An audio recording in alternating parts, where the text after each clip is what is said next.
Саламатсыздар ма? Бүгін мен кәдімгі блинниді жасап көрсетейін деп жатырмын. Кәдімгі өзімізді.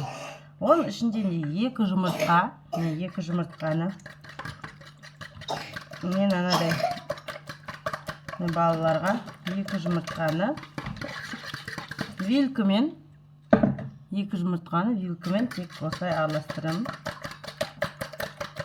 Содан кейін сүт құю керек, 1 стақан. Ол сүтті 200 мг. Ол сүтті міндетті түрде жылытып алыңыздар. Холодильниктен мұздай сүт болмайды. Себебі бізде бұл жолы разрыхлитель ештеме қоспаймыз. Мінекей араластырдым. Сүтім міне жылы, жаңа жылытып алдым. 1 стақан сүт. 2 жұмыртқа, 1 стақан сүт. Жақсылап араластырамыз. Содан кейін ұнды елегіштен елеп салсаңыз да болады.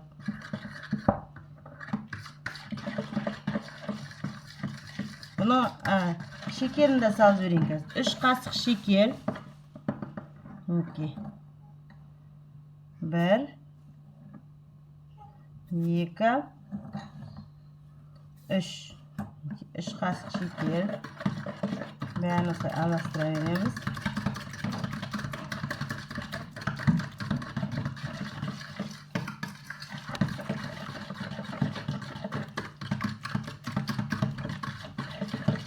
Сосын қазір ыссы су құямыз. Мен ыссы суымды дайындап қояйын.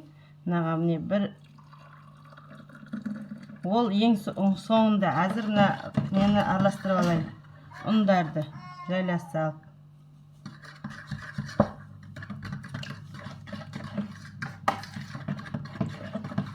Мұнда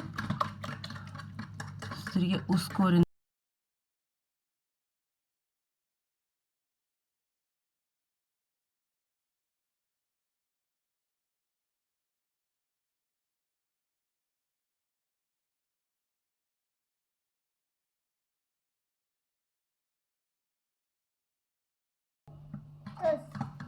Мінекей көріп тұрғандарыңыздай араластырып жатырмын. 1 кесе ұн қостым. Мінекей мынадай кесе. Ой, балдар да мені күтіп тұр жеймін деп. Ас қасықпен 3 қасық май қостым, шемішкі май. 3 қасық ас қасық шекер қостым. Егер көп блинни жасасаңыздар, осыны 2 еселеп аласыздар. Енді жақсылап вилкамен араластырдым. Сүтті өлшеп алдым. Сүтті де 1 стақан қойдым жаңа. 200 мг. Суды да қайнап тұрған кипяченый суды тоже 200 мг қоясыздар. Оны да дәл солай. Мынау қою болып тұр ғой. Енді анан суды құйып кипяченый сұйылтамыз. Сонда андай күшті жұқа не шығады. Блинни шығады. Ай балдар төгіліспендер. Кеп қаласындар ыссы мынаға. Құйып атым төгіліспендер. Тез-тез бұлғап жіберейін. Саға пісіріп беремсіңдер. Жайлап біртіндеп құясыздар. Ұнды жандай елегіштен елеп алғанда жақсы. Негізі солай дұрыс андай. Сеткілеріңіз болса, ұнды кітті елеп салған. Мен балдар асып қасын 1 кесе ұнғы тез-тез салып жібердім. Венчикпен бұлғауларыңызға да болады, вилкамен де болады. Сен бұлғай алмайсың ғой. 1 стақан кипяток кетті. Міне сұйылды. Сұйылу керек өзі осылай. Сосын кішкене тұрғызуларыңыз керек негізі. 5 минуттай қатя.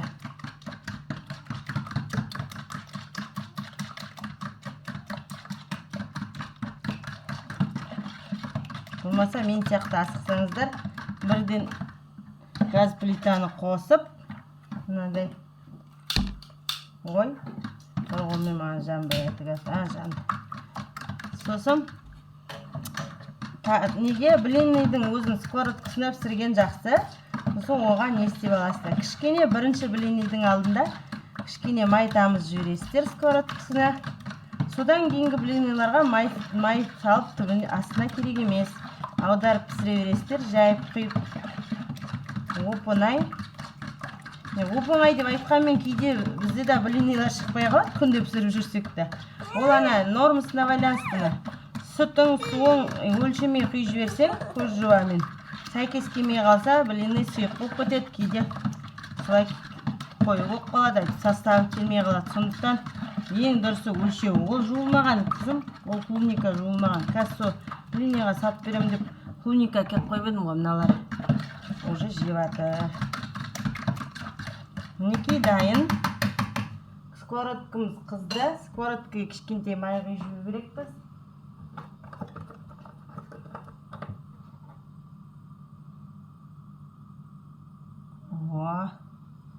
Аз-маз, көп керек емес, 1-2 тамшы тамызып сковородкаға майды бетіне жағып аламыз. Қазір мен сіздерге көрсетем. Тек сковородканың бетіне жылтылдатып қана жағасыздар біріншісінде, келесілерінде май керек емес. Мынау міне сұйық, көрдіңіздер ғой? Сұйық қою керек емес. Жаңа дәл айтқандай өлшем істесеңіздер, 200 мг кипяток су, 200 мг жылы сүт жылы болу керек. Содан 2 жұмыртқа, 3 қасық столовый ложка шекер, 1 стақан ұн 200 грамм. Мінекей мынаны бісміллә деп, мен бір қолмен құю ыңғайсыз, біріншісін көрсетейін. Ажурный болып шығады. Көрі, бір қолмен құйған қиын.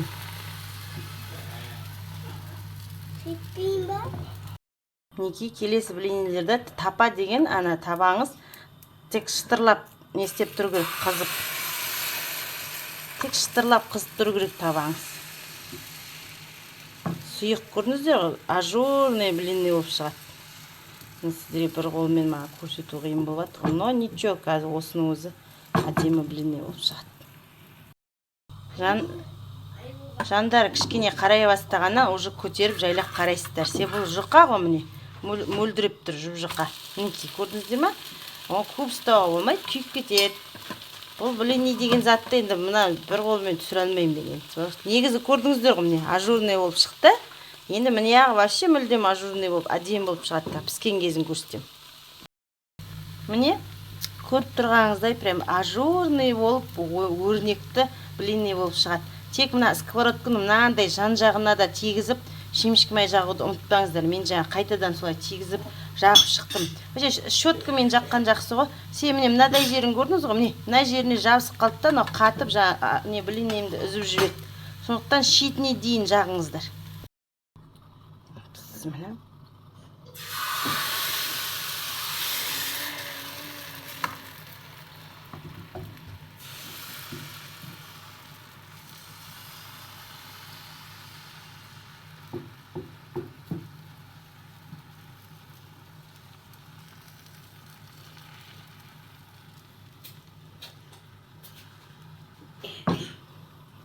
Шариктер шығып жатыр уже.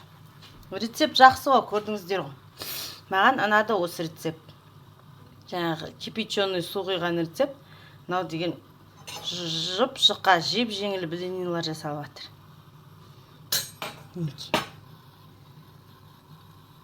Камера маған дұрыс бере алмай тұрған шығар, шаригімен.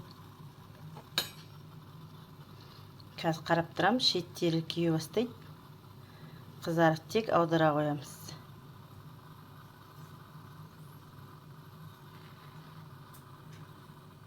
Мен қатты отта пісірем, баяу отта пісірмейм. Тек тарсылдатып, тез-тез. Міне, шеті уже қызара бастады. Мына жақтан өзіме көрініп тұр. Болды, аударам. Не, уже кеп баратыр. Көрдіңіздер ғой. Бір қолмен аудара алмай жатырмын. Камерасы істеу керекпін ғой бұны. Мінекей. Көп ұстамау керек, надо күйгізіп жүрмеу керек, кеп баратыр. Көрдіңіздер ғой, күйгізіп жүрмеу керек, көп ұстамау керек, алаңдамау керек жан-жаққа блинный пісіріп жатқанда. Сонда мынандай керемет блинныйлар шығады. Мінекей. Қолым күйіп баратыр.